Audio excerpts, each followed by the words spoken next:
I'm very pleased to be joined by Alexander Boot today, who taught at Moscow University and is the author of a fascinating book called How the West Was Lost.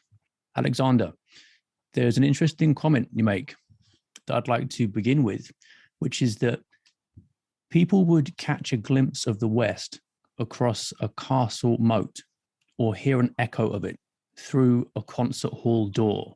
I think you've captured something very profound there. Could you explain what you mean by it? As you know, I treat the West not as a geographic, but as a cultural and civilizational concept, almost synonymous in the way I use it with Christendom. Christendom as such appeared sort of towards the end of the first millennium AD. It took a while, but the whole essence of it, the whole essence of our civilization is this gigantic explosion that happened in Judea and with Christ.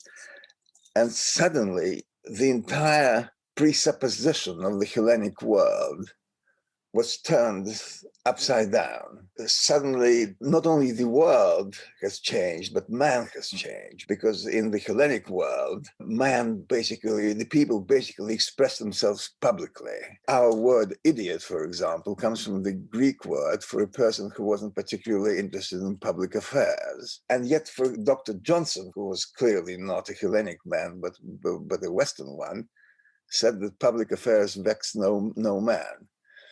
So suddenly we went in that period separating the Athens of, let's say, 4th century BC to the 18th century of Dr. Johnson.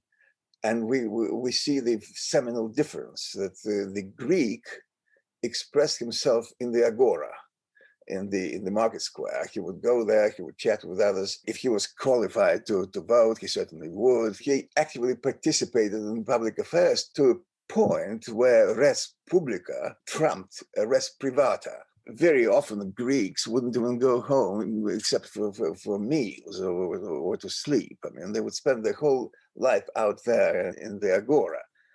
With the appearance of Christianity, the message was so explosive and so multifarious that people had to come to terms with it somehow. And that automatically presupposed a great deal of introspection, a great deal of self-analysis, especially since it was encouraged by Christ's statement that the kingdom of God is within you. Actually, the Greek word for that, for within, is entos, can also mean among you. And some versions of the Bible in some languages actually translate it that way. But anyway, traditionally in the West, it's understood in the internalized sense. And once a flicker of understanding began to appear, with it came the desire to express it, because understanding of any kind demands articulation. How could it be expressed? Well, mainly through culture. And as the understanding became more and more comprehensive and more intricate, so did the culture. And that's what I meant by the phrase that you mentioned. Joining that demanded a lifelong effort. Unless a man was innately at a level where he can go there without much training, and there have been such men, most of them became saints. But for the others, coming to terms with the Christian message required a lifelong effort, which ultimately proved the undoing of Christendom, because more and more people were reluctant to make that effort. But those who were not innately disposed that way could be attracted by this cultural aspect of it. They would walk past a church and they would hear a hymn, an organ piece, or they would see this gorgeous Gothic structure. And suddenly they would get this idea that it's worth knowing. It's worth accepting it as part of their life. That's how many people came to Christianity. For example, there was this wonderful, truly sublime Russian pianist, Maria Yudina, who managed to remain a Christian throughout Stalin's terror and survived. She actually spoke to Stalin about that. Anyway, She wrote that music for me is the only road to Christ, even though I'm aware that there exist many others. But this is the road that took me to Christ. And well, I can sort of say the same thing about myself, really, because I grew up in the Soviet Union where religion simply was not a factor of life. But listening to Bach in particular, I fell under the spell, not just of the music qua music, but actually of the spirit animating it, of the inspiration behind it. And that's, I would say that St. Matthew's Passion and the Goldberg variations probably had a greater role to play in my Christianity than the Bible even, you know. So that's what I meant by it. It's a really fascinating answer. It reminds me of the view that the Jesuits took of the literary classics as hooks to catch souls. You say, in fact, that classical music is the quintessence of Western culture. You've argued there that culture and religion are intimately connected. What is it about music in particular that you think captures the quintessence of Western culture and therefore Western religion too? Well, it has to do with the interaction between intuition and intellect and reason. And this interaction is very peculiar, perhaps, to the Western mind, because the Western mind follows the same path in this area as it does in the area which is indigenously Western, which is science. We've heard all those stories about an apple falling on Newton's head, or Archimedes being in the bathtub and displacing a certain amount of water, or Mendeleev seeing his periodical system with his sleep and all that. But essentially, the process starts with a hypothesis intuitively felt. And then once the mind is satisfied that there's something in this intuitive assumption, and this intuitive premise, it starts exploring it, starts testing it against known facts or analytical data or experimental data or whatever, and suddenly realizes that the hypothesis means something very significant. But what? And here, inspiration or intuition of what have you must kick in again, because a purely rational process may not necessarily get you there, and in spiritual matters definitely won't get you there. The religious feeling, while it's silly to say that it bypasses reason altogether, it certainly bypasses it to a great extent. To activate reason in pursuit of God, one has to be intuitively presupposed to embark on that search. And hence music, because music has a very, very powerful rational element, of course, a structural element. In fact, the Greeks accentuated it. Plato wrote that music is moral law. Aristotle wanted to ban all musical innovation because he said that musical innovation will inevitably lead to some kind of a social revolution and disintegration of society. So they knew how important music was. But to the Western mind, it's a very organic, very natural way of self-expression because it's mostly intuitive. Music doesn't exist from without. Music exists within us. And the composer, using the medium of performance, actually activates that within us, which is why I would say that our civilization is the only one in which music plays that role, or eventually got to play that role. Because if you look at the progression of arts, one art that never took off in the Christian Western context is sculpture. Even though we've had a lot of great sculptors here, Michelangelo, Donatello, you name it, it's not a quintessential Western art in the same sense that it was a quintessential Hellenic art. For the Greeks, sculpture was the ultimate expression of what they are, because they believed in the divine significance of form.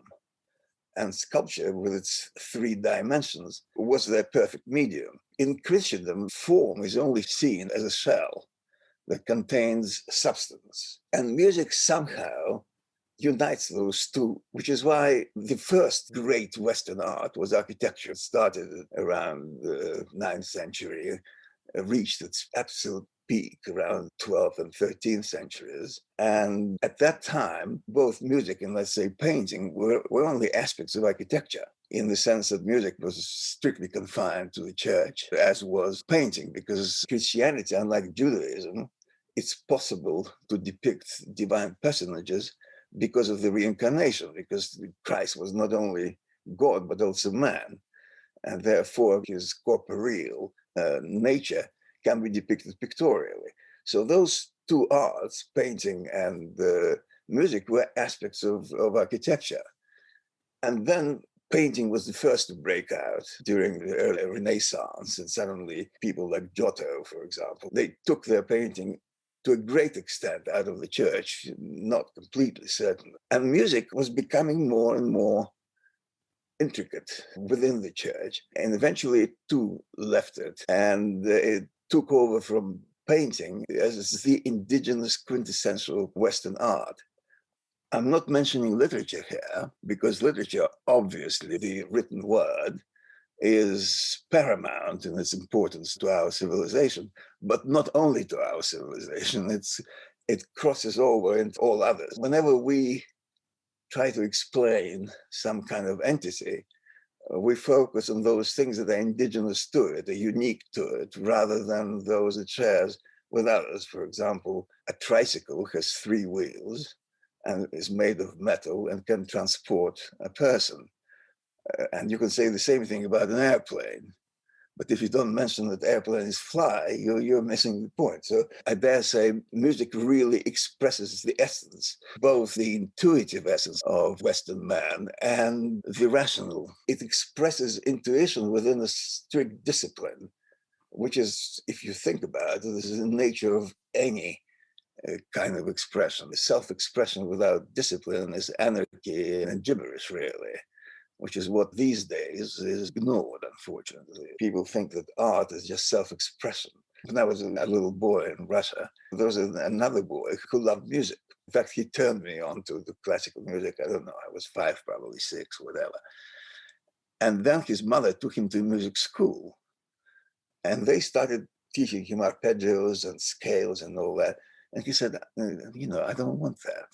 I want to play Bach and Beethoven, and I want to express myself.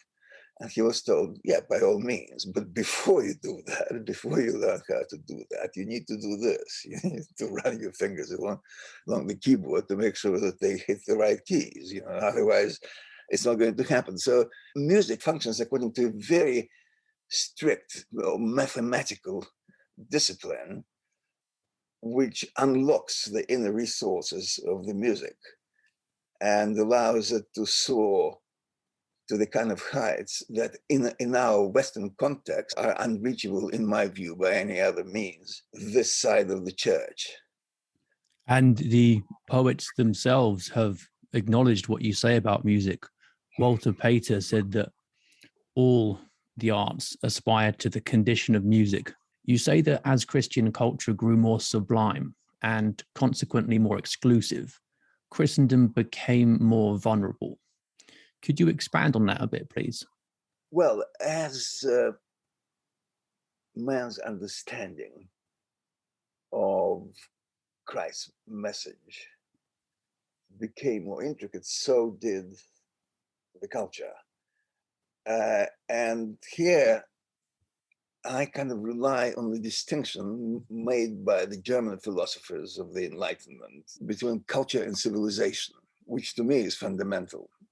Culture is a way of expressing the inner essence of a civilization, but it's not the same as a civilization, because as our culture was becoming more and more intricate, it increasingly demanded the greater and greater mastery of the aspects involved, not only to produce it, but also to understand it.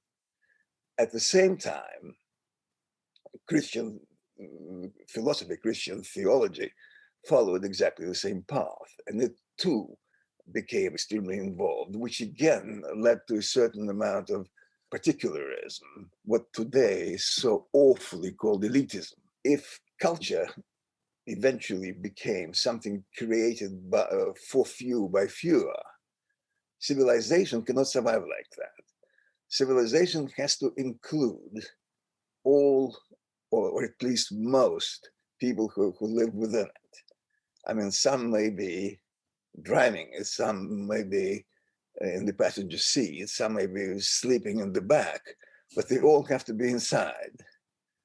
You see, so in that case, that led to some kind of wall of separation growing between the clerical and cultural elite on the one hand, and the civilization with which it operated. So therefrom comes this awful paradox that as Christianity was becoming stronger, it was becoming weaker in terms of its ability to survive as the principal dynamic force of society. Because effectively, most people in the society were cast in the role of internal barbarians. You know, the word barbarian in Greece didn't have any pejorative connotations. It merely described outsiders, people who are not inside the castle, those who are outside. In the Roman time, in Greek times, the barbarians came from outside. In Christendom, the barbarians came from within. Effectively, that sort of paradoxical nature of culture and civilization was turning great masses of people into resentful pariahs, thereby increasing this pressure applied to Christendom and eventually destroying it.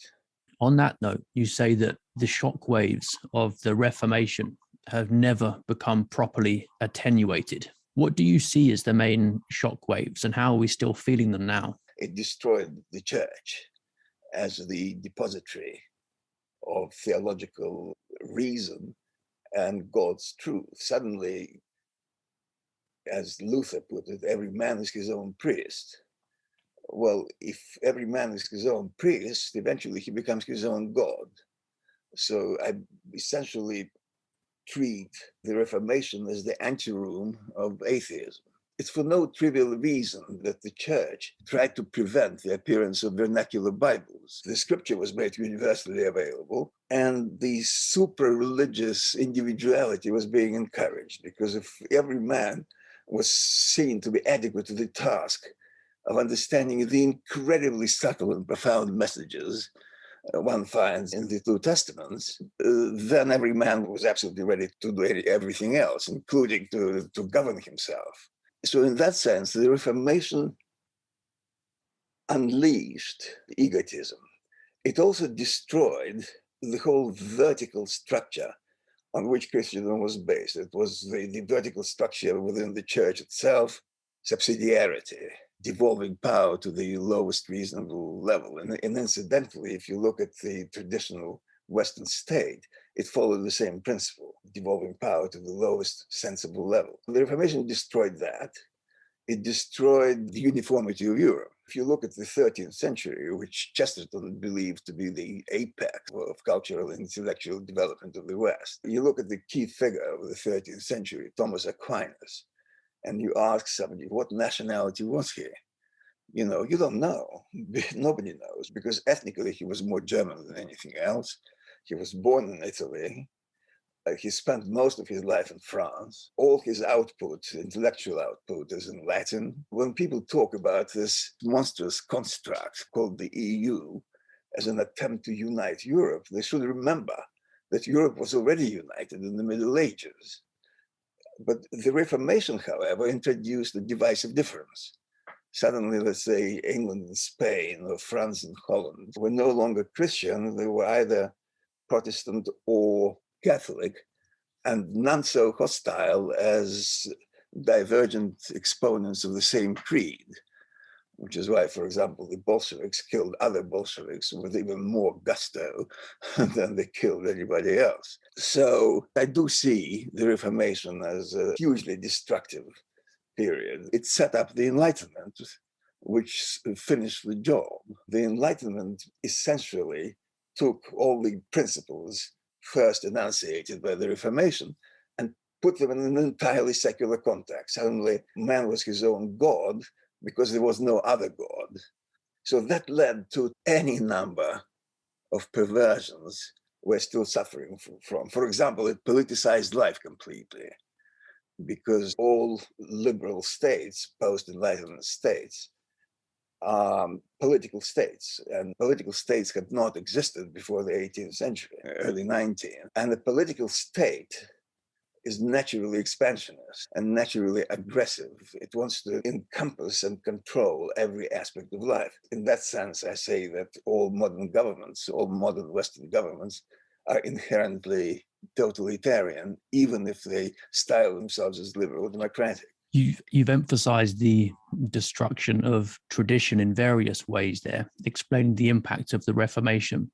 And there is a character in your book you call Modman, Yes. a socio-cultural type born out of a widespread urge to do away with Westman and everything he stood for.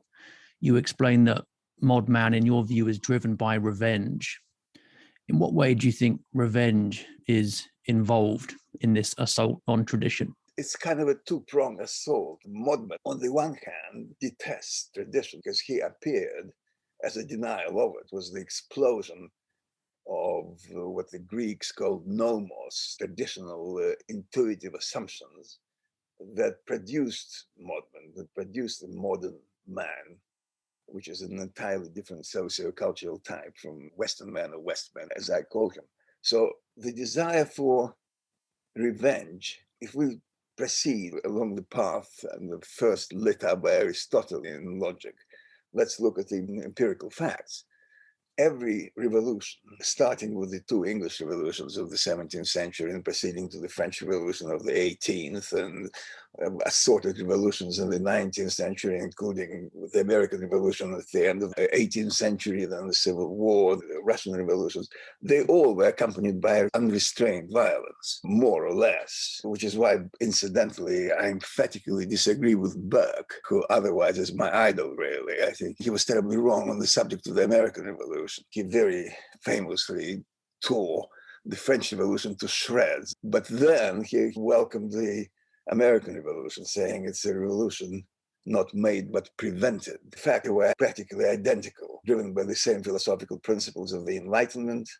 If you read the Declaration of Independence, it's a clear-cut Enlightenment document. And the body count was very similar if you justifiably regard the Civil War as the second act of the American Revolution, which is exactly what it is. There were more Americans killed in the Civil War than in all other America's wars combined. Violence was always there. If you look at the iconic figure of the United States, Abraham Lincoln, and compare his record to the record of Benito Mussolini, who is justly reviled as a fascist and a monster, you'll see that Mussolini, in the 20 years that he was in power, managed something like 1,600 political convictions. Lincoln produced 10,000 in 2 years. He closed down every newspaper suspected of Southern sympathies. He smashed their presses, suspended the writ of habeas corpus. And so here we have the icon of the democratic liberalism on the one hand and the fascist on the other. And you compare their records and they don't quite stack up. This is a natural human thing. If you and your ancestors have spent centuries and centuries and centuries being excluded from the highest reaches of thought and aesthetics and economics and religion and what have you, suddenly when you acquire this freedom, this liberty, especially if you acquire it quickly, not by incremental steps, but sort of by kind of instantly as a result of a revolutionary outburst, well, you want to take revenge. I'm the boss now. Let everybody know it. So on the one hand, Modman wants to exact revenge on Westman for all that. But on the other hand, he wants to not only to preserve, but to magnify and multiply the material achievements of Western civilization, which is why I say that eventually Modman bifurcates, divides into two, into the Philistine and nihilist. Both of them have those two desiderata within them, but their accent is different. If the nihilist mainly wants to destroy, and then as an afterthought almost, he wants to create, the Philistine also wants to destroyed, but this desire to build material comfort trumps that. Both components are present, but to a different extent. You say that Modman took out of Christianity what he needed and dumped the rest. What is it that you think he needed, and what did he dump? Well, we can start from words. In the beginning was the words, as the good book. And so if we start with the word, an argument can be made, and has been made by cleverer men than me, that following Christ, the world has become Trinitarian in its perceptions, that this reflection of the Trinity skews or perhaps even forms our perceptions. Most of the principal slogans of modernity are tripartite, consisting of either three words or three phrases. Well, starting with the liberté, fraternité, égalité. If you look at the driving slogan of the Soviet Revolution, the Bolshevik Revolution, was «Вся власть Совета», three. Even Grenada, this minor communist republic in the Caribbean, their revolution also had three phrases. So that is kind of the subconscious borrowing. But essentially, what happened there was what I call the great Larsenist shift of modernity, because the Enlightenment figures and post-Enlightenment figures took the key aspects of Christianity, took them out of that house, purloined them, shifted them to their own house, and demystified them and turned them into secular things. Thus, Christian introspection, for example, became this modern preoccupation with psychology. Christian love was turned into welfare, into the welfare state. I have a quote here: "Killing Westman was no longer enough. Stealing his possessions was becoming equally necessary." This is what constitutes the great Larsenist shift of modernity, wherein Westman's cultural property was broken off its religious underpinnings, dragged into the house of the new owner, and adapted to his use. Thus, Westman's expansiveness was transformed into Modman's expansionism. Westman's introspection became Modman's obsession with human psychology. Westman's striving to develop forms adequate to expressing the substance of culture turned into Modman's preoccupation with forms as such. This is incidentally a key figure of modernity. It's rampant totalitarian formalism, which leads them into all sorts of intellectual cul-de-sacs, by the way. So when Russia suddenly declared that it was no longer communist and it was now democratic, the modern ear, inured to the word democracy as being the ultimate political and metaphysical virtue, said, right, that's it. History has ended. Well, it has restarted since then, because history always restarts. We see Modman developing Westman's traditions in new ways after subverting them. And you say that Westmen were metaphysical individualists, but Modman are materialistic egotists. And you've mentioned totalitarianism there. How do you think that is related to totalitarianism? A society needs to be organized. Now, Christendom, Western world, organized it along very clear-cut ecclesiastical lines. Kings ruled mostly by divine right or by similar mandate. That's how they remain strong. But for the divine right to mean anything, the church had to be strong as well. When both were destroyed, when the predominant form of government in the West became liberal democracy, which is fundamentally materialist civilization, it also had to be organized. Hence the appearance of the political state. And the political state is committed to self-preservation and self-expansion more than to anything else. The kings of yesteryear were quite secure within their own realm. They were quite happy to be separated from their subject by a whole gasket of the family and familial organizations, your guilds, your parishes, your village communes, your townships, those sort of thing. That was what constituted what the Greeks called nomas. So as long as the king had monopoly on political power, he was quite happy for his power to attenuate as it moved off to the periphery, where it was absorbed by those traditional institutions and weakened. Since the modern state is inherently, viscerally opposed to tradition of any kind, it could not possibly afford the same power to the non-political, non-state organizations as was afforded in the Middle Ages. So that's why the genes of totalitarianism are ever present in any modern political state, even if it's not ostensibly totalitarian yet. My contention is that the difference between a totalitarian state and a liberal democratic one is insignificant as compared to the way either of them differs from the traditional authoritarian state that I've just described. And anybody that carries the genes of totalitarianism within it will sooner or later be taken over by them, which is why these days we're observing an accelerating conversion between totalitarianism and liberalism. And in a way, your own experience is a reflection of that at Eton. When people talk about political correctness, people talk about woke culture, cancel culture. Well, that's what it is. It's the totalitarian essence of liberal democracy trying to force its way out into the world.